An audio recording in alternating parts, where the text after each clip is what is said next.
Let's take a political look now at Nevada. Barack Obama won it twice, and Hillary Clinton took the state in 2016. But President Trump hopes to turn it red in 2020. Does he have a shot?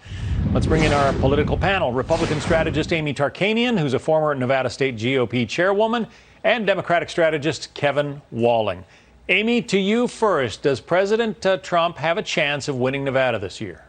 He does, and the reason being is if you go back in history, McCain lost by 12, Romney by 8, and President Trump up against Hillary Clinton and the Reid machine did a pretty good job by losing, by a little bit less than 2%. We all know that President Trump doesn't like to lose, so what he did differently from a lot of the other Republican candidates is he actually kept boots on the ground, and they've continued to grow the infrastructure into a powerhouse. Kevin, are Democrats concerned about Nevada?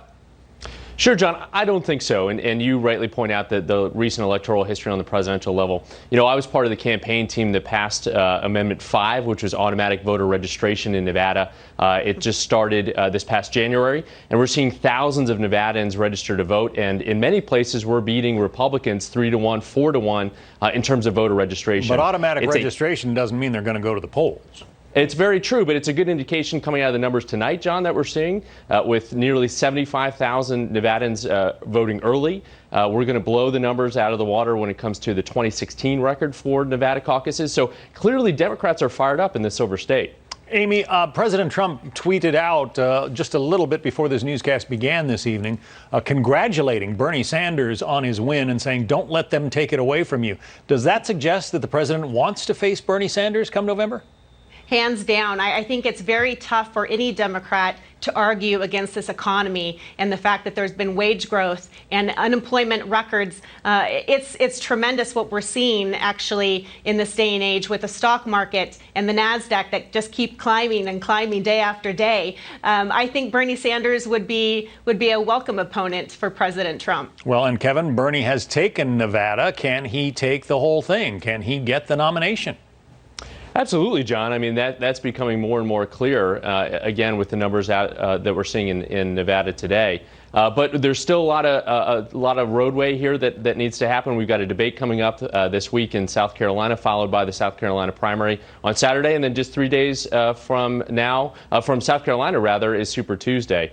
So it's anyone's guess who will actually lead those delegates coming out of Super Tuesday. Well, Kevin, I don't know if you're among them, but there are Democrats, prominent Democrats, who are secretly cringing at the idea that a Democrat socialist, i.e. Bernie Sanders, could become the standard bearer of their party. Does that concern you at all?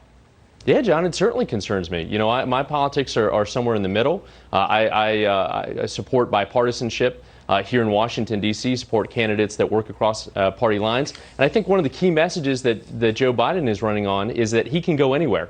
He went over to 40 different races in 2018 in the midterm elections in key districts where we were able to flip Republican to Democrat, districts that the president had won previously in 2016. And his argument is I can win everywhere, including key places like Wisconsin, Michigan, Pennsylvania, Nevada. So my support is obviously behind someone that can win everywhere, like the vice president, like a Pete Buttigieg, like an Amy Klobuchar, and less behind someone like a Bernie Sanders and Elizabeth Warren. What about After Amy? his dismal appearances in New Hampshire and Iowa, Joe Biden said that he wanted a more diverse electorate. You cannot get more diverse than Nevada, and he had a very poor showing. Well, he's running second, Amy. He's running second, so that's not a poor showing. Second. So it's still number 2. All right, Amy. What about Michael Bloomberg, though? He's the sort of 800-pound gorilla in this race. He has built a campaign that's sort of geared toward the later races, especially on Super Tuesday, and he's hoping that with all the TV ads and all the money he's spending, that he's going to pull out ahead of these other candidates who've been working at this, slogging away for months and months and months. Do you think he can pull it off, Amy? Never say never, and obviously this shows that money can buy votes, right? But I have talked to your average voter all the way up to the very top Democrat here in our state, and nobody has anything nice to say about Mike Bloomberg. I was actually in the spin room before the debate, and not one person had anything nice to say. They do not like the fact that he's coming in, trying to purchase the election, and there's no boots on the ground. There's no grassroots effort, and they don't appreciate it. You mentioned, Kevin, that you'd like to see sort of a centrist Democrat come out on top. Is Michael Bloomberg among those that you consider a centrist Democrat?